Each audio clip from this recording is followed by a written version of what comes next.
días, bienvenidas y bienvenidos a otro episodio más de nuestra primera temporada del Café Científico Crimilex.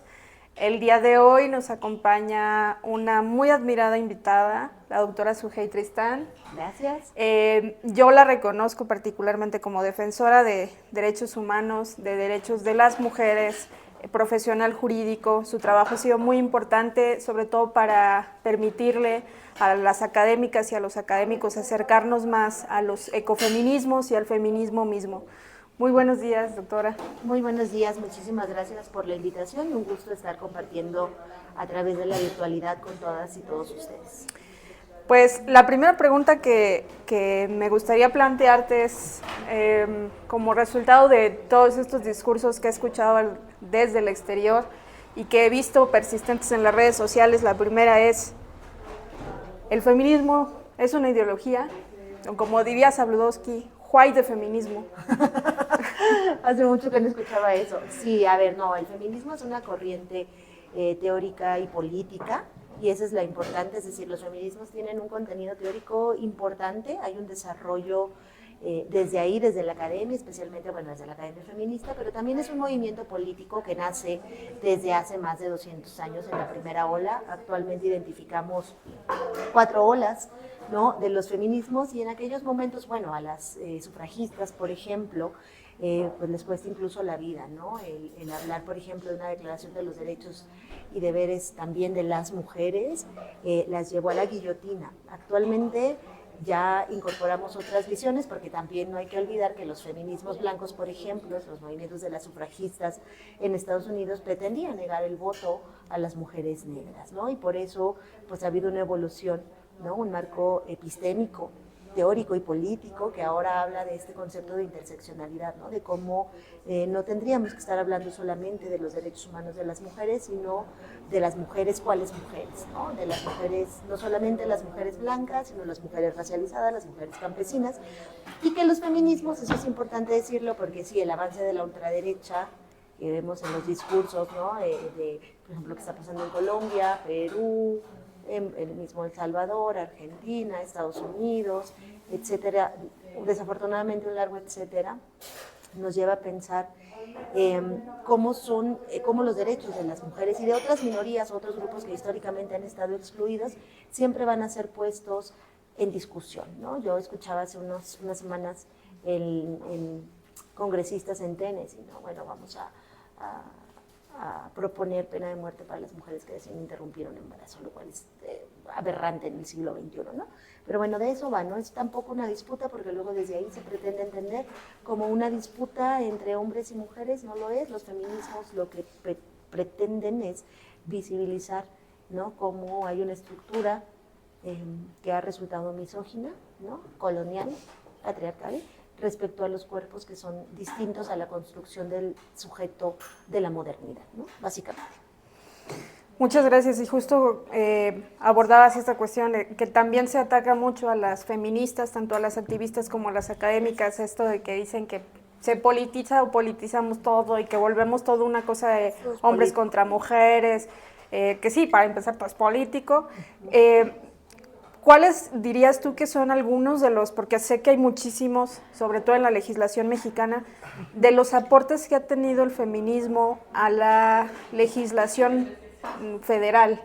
Sí, bueno, primero el feminismo, diría Angela Davis, que es una teórica que yo soy muy fan, junto con Bell Hooks, decir que los feminismos es esa locura de decir que las mujeres también son personas, ¿no? Porque ahí, bueno, en mi facultad, que es una facultad sumamente conservadora, creo que históricamente, gracias, las facultades de Derecho tienden a hacerlo, es llevar a la mesa cómo el derecho incluso ha sido un derecho patriarcal. El derecho está para ordenar relaciones de poder desiguales entre los géneros, ¿no?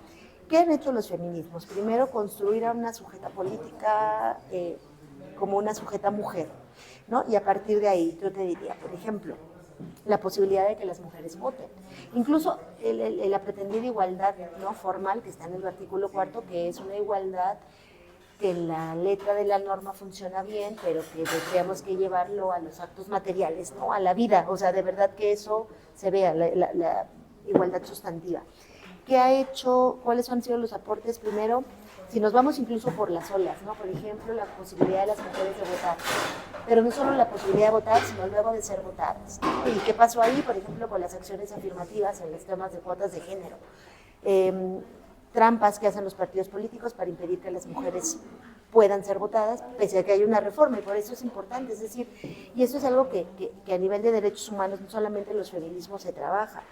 Hay un teórico, y aquí voy a citar a un varón, Elio Gallardo, que me gusta porque dice, lo peor que podemos hacer desde los movimientos sociales que demandan el reconocimiento de derechos es creer que por la positivización de esa consigna tenemos resuelto el problema, como si porque se reconoce que nos pueden votar, eso soluciona, ¿no? Entonces, es importante la reforma legislativa, sí, por ejemplo, en tema del voto, pero es importante que las mujeres tengamos realmente incidencia en esos espacios de poder, ¿no? O la interrupción legal del embarazo, o la ley de las mujeres a una vida libre de violencia, o la existencia de los tipos penales sobre violencia de género, o, por ejemplo, la violencia vicaria, que perversamente ya se está utilizando en contra de las mismas mujeres cuando es el respaldo. A ver, existe el delito de violencia familiar. Sí.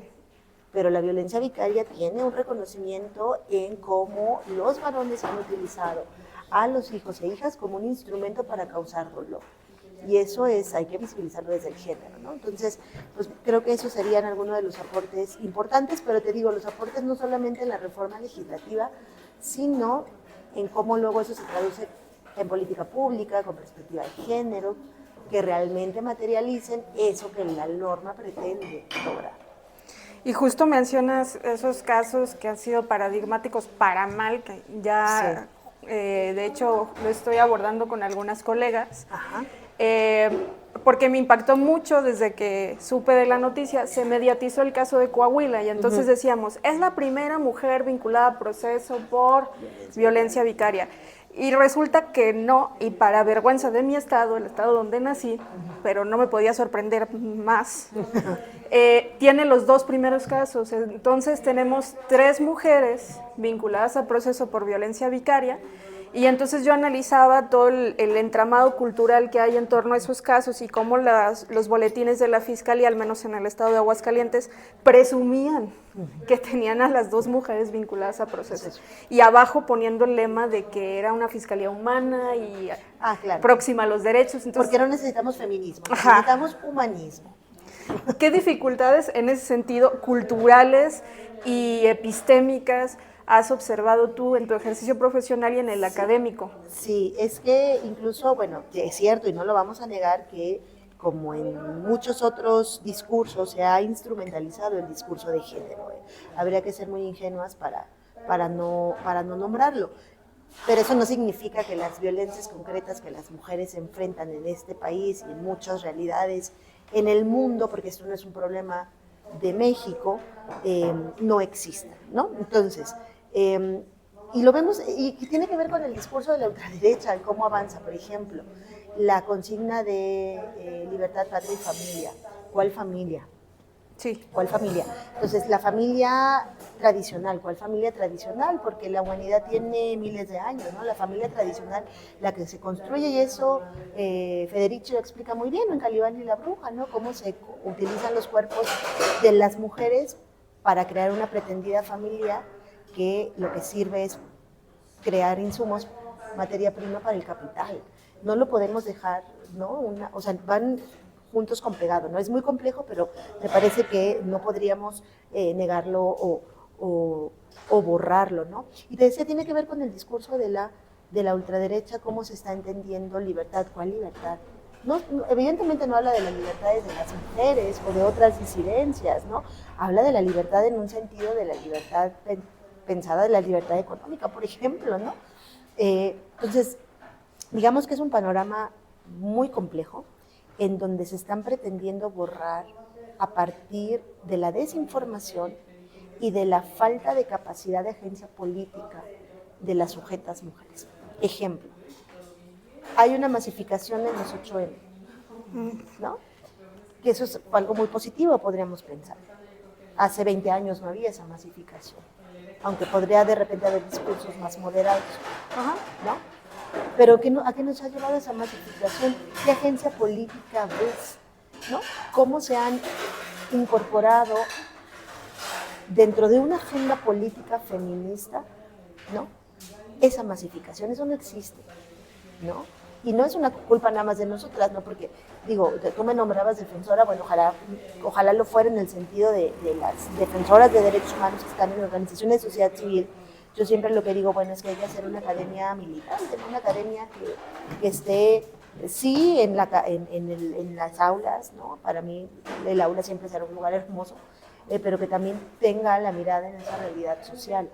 Pero las defensoras que están ahí todo el tiempo, que dedican su vida a la defensa, promoción de derechos humanos, por ejemplo, las defensoras ecofeministas, híjoles, que es una carga bien pesada. Y al final es una labor del Estado. Y ahí también parece que el Estado está completamente desdibujado. Y al final el que tiene la obligación, las obligaciones tanto genéricas como específicas, pues es él.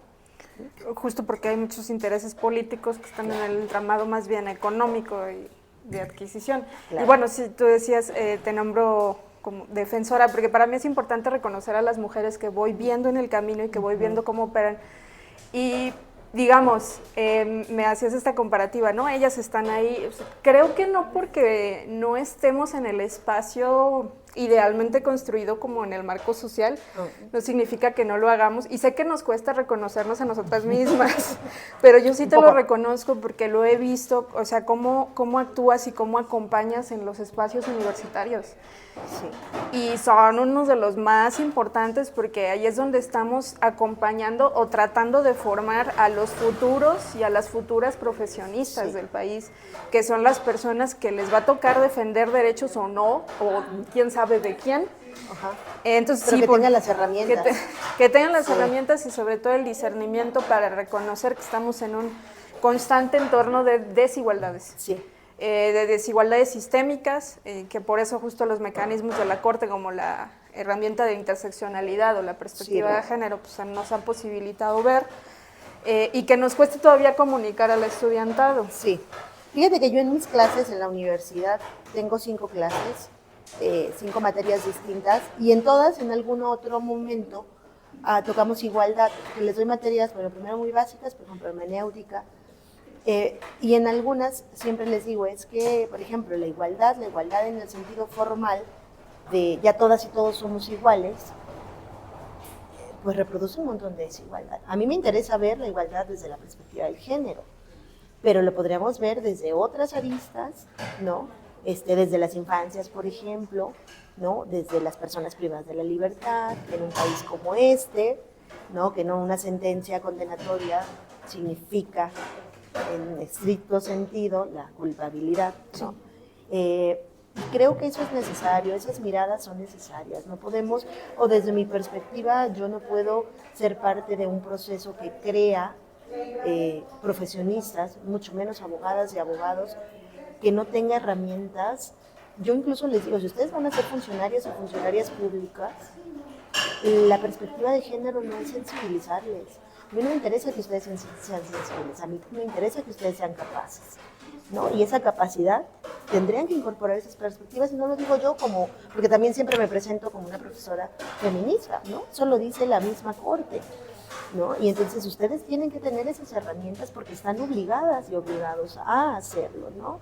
Incluso si revisamos el plan institucional de desarrollo de la universidad, género se repite, si mi mente no me engaña, 57 veces, ¿no? En ese documento. Entonces no es opción, es una obligación mía como profesora y una obligación de ellas y ellos como futuros profesionistas. Sí, así es, no es opción, no es moda, es un imperativo ético y yo diría que categórico, sobre todo cuando son profesiones como el caso de las ciencias jurídicas o de la seguridad, que están directamente relacionadas con la vida de una persona. O sea, en alguna clase con los compañeros y las compañeras de derechos humanos, yo les decía, tienen que tener cuidado con qué tipo de sentencia permiten que las personas juzgadoras emitan, porque eso puede hacer la diferencia entre arruinarle la vida a una persona por N cantidad de meses en prisión preventiva o no. O sea, cualquier persona que ingresa y pasa meses en prisión y logra salir,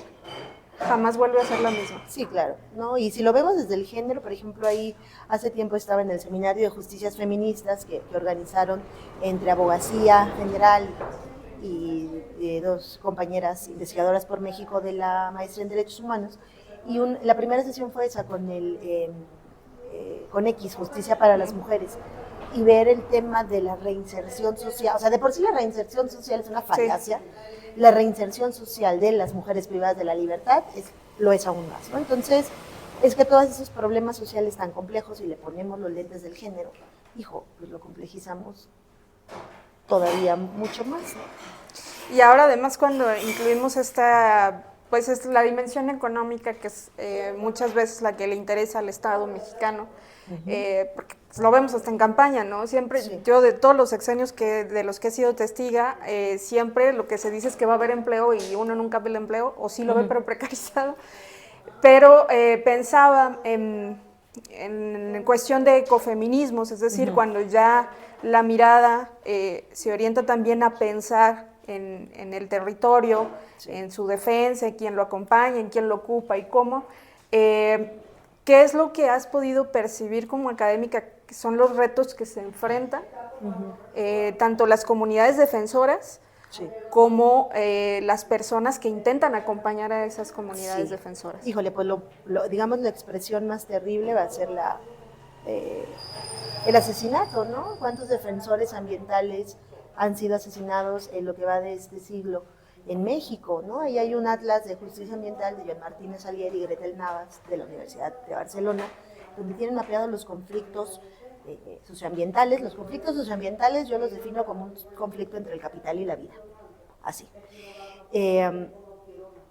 Ellos tienen los datos de cuántos conflictos entre capital y vida existen a nivel global y cuántas personas han sido asesinadas. Y ahí hay una mirada distinta para las mujeres que defienden. Por ejemplo, Berta podríamos nombrar, pero también podríamos nombrar a Betty, ¿no? Betty Cariño acá.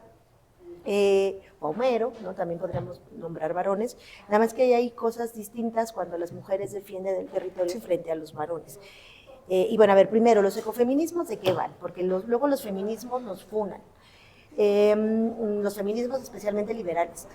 Los ecofeminismos lo que dicen es, hay una relación muy similar entre la violencia que sufre la naturaleza, la depredación a partir de la instauración del sistema moderno, capitalista colonial, a partir del proyecto político de la modernidad, y la violencia que sufren las mujeres. Esto no tiene que ver, ojo, porque luego por ahí es donde nos funan, en decir que entonces hay una similitud entre la naturaleza como dadora de vida y las mujeres como dadoras de vida y como sublimes, ¿no? Y no va por ahí, porque eso es nada más reproducir argumentos muy esencialistas, que la verdad no es el sentido. El sentido es que hay una similitud entre la depredación de la naturaleza y la depredación de los cuerpos de las mujeres. De eso van los ecofeminismos y hay distintos ecofeminismos, ¿no? Ahora, ¿qué pasa con las mujeres que salen y defienden lo común? Que incluso normativamente ahí tenemos un problema. ¿Por qué? Porque si nosotros revisamos el 27 constitucional, pues le dicen recurso natural. En la lógica de las comunidades es un bien común, porque recurso entra, en la pura palabra recurso, entra en la lógica de recurso que me sirve. Y pregúntense por qué tenemos la tremenda crisis climática y ecológica, que ahí yo creo no es una, bueno, yo y otros muchos que he leído, no es una crisis climática ni ecológica, es una crisis civilizatoria, ¿no? Porque hay una crisis ecológica, sí, pero también hay una crisis de cuidados, ¿no? Es una crisis civilizatoria, que incluso, bueno, se dice, ¿no? Estamos viendo la caída del imperialismo, pese a que parezca que no, la caída del ente imperialista que es Estados Unidos. Bueno, no me desvío.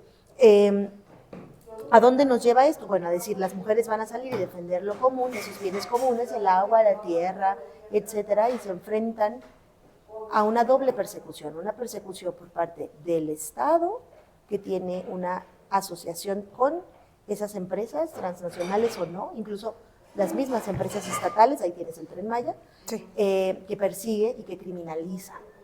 Ahí Gudiñas habla de este modelo neoextractivista, ¿no? Donde ya el Estado colabora.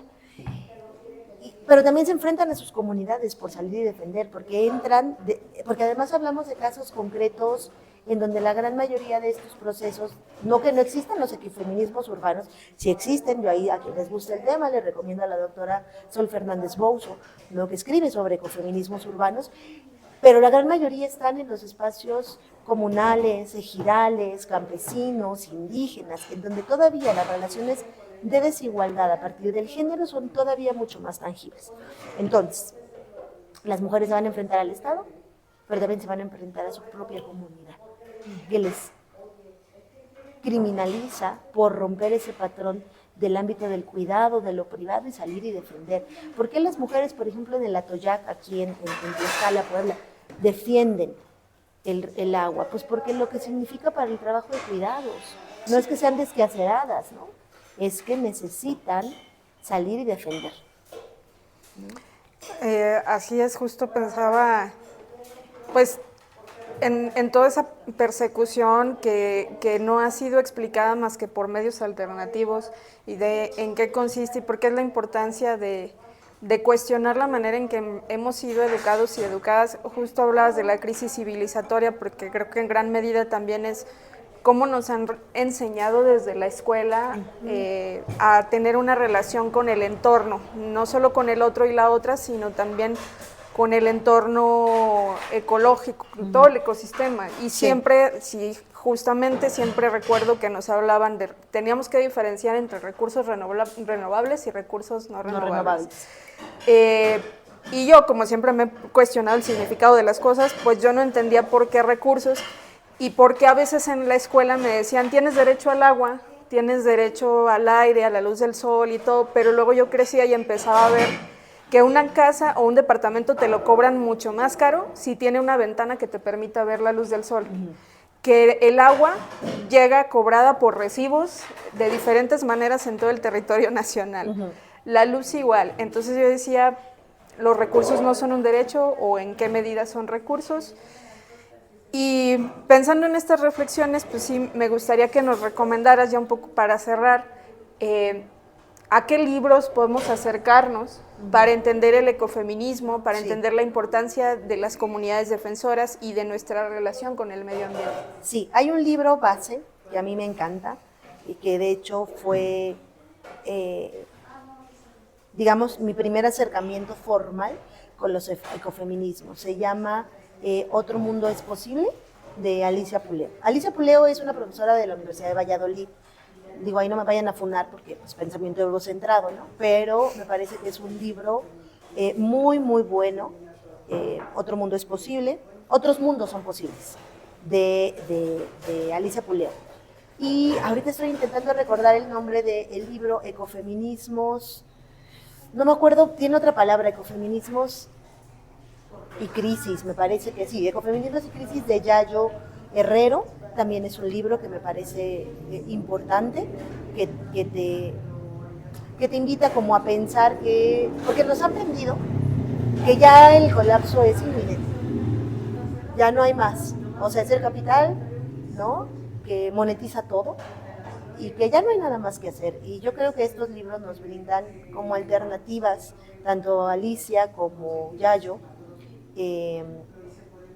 de pensar que sí es posible, ¿no?, que hay otras miradas posibles, y que pues uno tiene que seguir hasta donde puede, ¿no? No podemos partir de ese pensamiento tan catastrófico de no hay otra alternativa. Pues muchas gracias. Ya para terminar de dar bien el cierre, no sé si quisieras compartirnos algunas palabras finales o alguna reflexión final breve.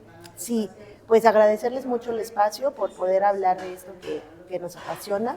A mí definitivamente los temas que tienen que ver con feminismos, con ecofeminismos, con crisis civilizatoria, con crisis climática, son temas de mi interés de investigación, pero también de mi interés en materia de incidencia, ¿no? El acompañamiento a las comunidades que defienden el territorio, que defienden lo común, en un sentido colectivo que también se ha perdido, ¿no?